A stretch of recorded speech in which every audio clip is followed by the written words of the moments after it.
Urubanza rwa Karasira Aimable wari umaze imyaka 5 aburana rwatunguye isi yose bitewe n'imyanzuro y'urukiko kuko ubu tuvugana Karasira Aimable nawe ibyishimo ni byinshi kuri we nyuma y'imyaka 5 aburana ndetse imitungo ye nayo yarafatiriwe ku mpamvu zitandukanye. Kuri ngubu rero Karasira Aimable amahirwe rwose yo gufungurwa ni menshi cyane kuko amategeko hari icyo avuga n'ubundi kubigendanye n'umuntu wari umaze imyaka runaka aburana ndetse afunze gusa ariko nyuma n'ubundi akaza gukatirwa igifungo cyenda kungana cyangwa se kiri hafi ya myaka yaramaze muri gereza. Bisobanuye neza yuko n'ubundi umuntu byibuze wari umaze nk'imyaka 10 aburana ariko nanone afunze nyuma akaza gukatirwa imyaka 10 y'igifungo hakurwaho ya yindi 5 yaramaze n'ubundi aburana ariko nanone afunze agafungwa imyaka 5 gusa. Kuri ngubu rero Karasira Aimable imitungo ye imyinshi yari yarafatiriwe imitungo ye hafi ya yose yari yarafatiriwe n'urukiko, aho rero iyo mitungo yari irimo amafaranga ndetse n'ibifatika, aho Karasira Aimable mu mwaka wa 2024 mu kwezi kwa 9 nabwo yari yaratangiye gusaba n'ubundi ko imitungo ye yari yarafatiriwe yarekurwa, aho imitungo yari yarafatiriwe harimo n'amafaranga agera kuri miliyoni 100 z'amanyarwanda. Ndagira ngo rero twinjire n'ubundi mu rubanza rwa Karasira Aimable rwabaye uyu munsi tariki ya 30 Nzeri 2025,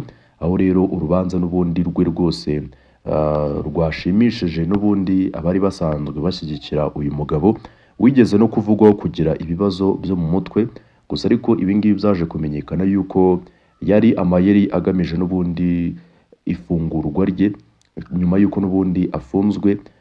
Abari bamuhagarariye n'ubundi cyangwa se abunganizi be bagaragazaga yuko Karasira Aimable adafite ubushobozi bwo kuburana bitewe n'ubuzima bwe bwo mu mutwe, bityo ko urubanza rwe rwahagarikwa. Gusa ariko ibyo ngibyo ubushinjacyaha ntibwigeze rwose bubyumva kugeza uyu munsi Karasira Aimable akatiwe igifungo cy'imyaka 5.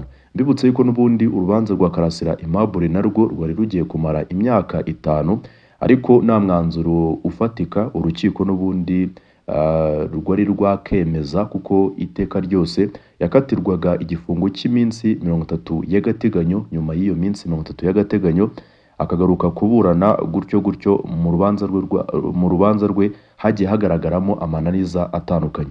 Reka rero tubikomozo ndetse tunarebera hamwe icyo amategeko y'u Rwanda avuga ku muntu umaze imyaka runaka aburana afunze nyuma akaza n'ubundi gukatirwa igifungo kiri hafi cyangwa se cyegereye ya myaka yaramaze aburana ariko nanone afunzwe.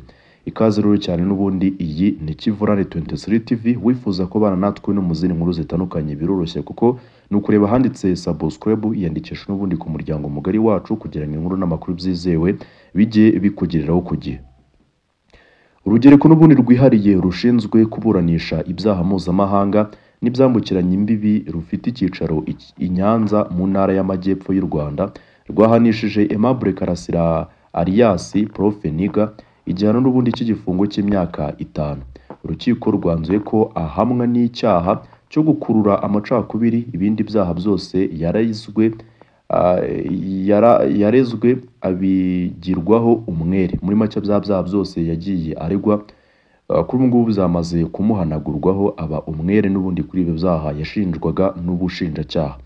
So rero mu cyemezo cy'urukiko kandi harimo ko imitungo ya Aimable Karasira yari yarafatiriwe nayo rwose irekurwa. Kuri ngubu rero ikibazo gisigara kiri mu byiyumviro bya benshi nta kindi ni kigira kiti ese imyaka Karasira Aimable yari amaze afunzwe yo irapfa ubusa?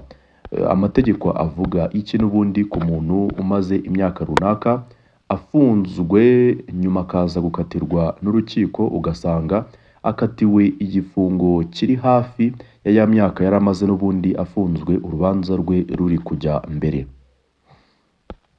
Igihe n'ubundi umuntu aba afunze by'agateganyo mu rurimi rw'amahanga babizi nka preventive detention, amategeko agenga ko umuntu utarakatirwa ashobora gufungwa by'agateganyo igihe gito n'ubundi bitewe n'ingorane z'iperereza n'urubanza rwe. Icyo gihe rero umuntu iyo amaze afunzwe mbere y'umwanzuro w'urubanza, iyo akatiwe igihano runaka gikurwaho mu gihe yahamijwe ibyaha n'ubundi aregwa. Urugero wenda naguha kugira ngo ubashe kubisobanukirwa: niba yakatiwe imyaka 10 ariko yari amaze imyaka 5 afunze atarakatirwa, asigarana ubwo ngubwo igifungo cy'imyaka 5 hakurwamo ya myaka 5 n'ubundi yafunzwe mbere. So rero igihe yari atari muri gereza, muri make aburana ari hanze, iyo umuntu yaburanye n'ubundi imyaka myinshi ari hanze adakurikiranwa afunze, igihe yaburanye ni kibarwa nk'igihano. Muri make igihe yaburanye ntabwo kibarwa nk'igihano kuko n'ubundi atarafunze.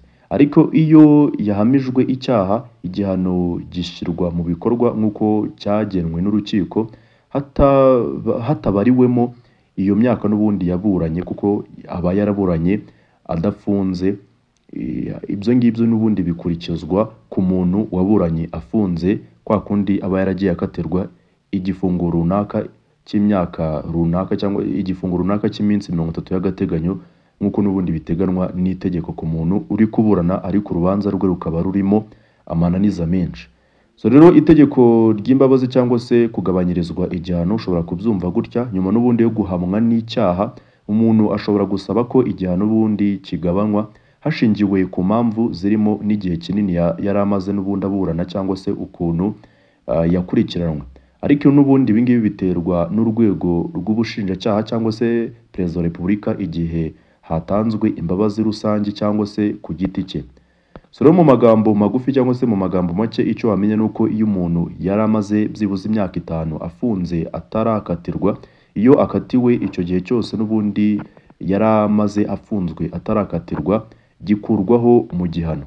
Ariko iyo yari amaze imyaka 5 aburana ari hanze adafunze, iyo myaka nibarwa nk'igihano n'ubundi ajya gusoza igihano yahawe. Nta tegeko rero rivuga ngo imyaka umuntu yari amaze aburana yonyine igabanya igihano, keretse niba yari afunze cyangwa se habaye imbabazi runaka.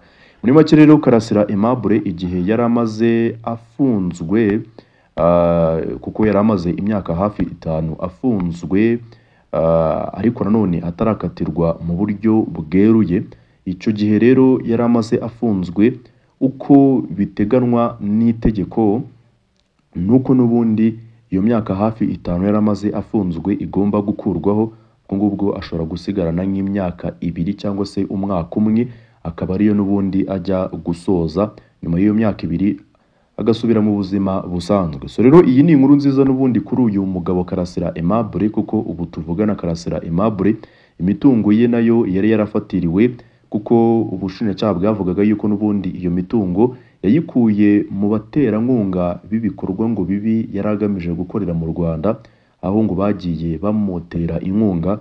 Bikaba bivugwa yuko n'ubundi ngo iyo mitungo yari yarafatiriwe ku mpamvu zo kuba nabyo ari bimwe mu bimenyetso by'ibyo uyu Karasira Aimable yashinjwaga. Ngaho nguko rero Karasira Aimable nyuma y'imyaka myinshi urubanza rwe nuko nguko rupfundikiwe.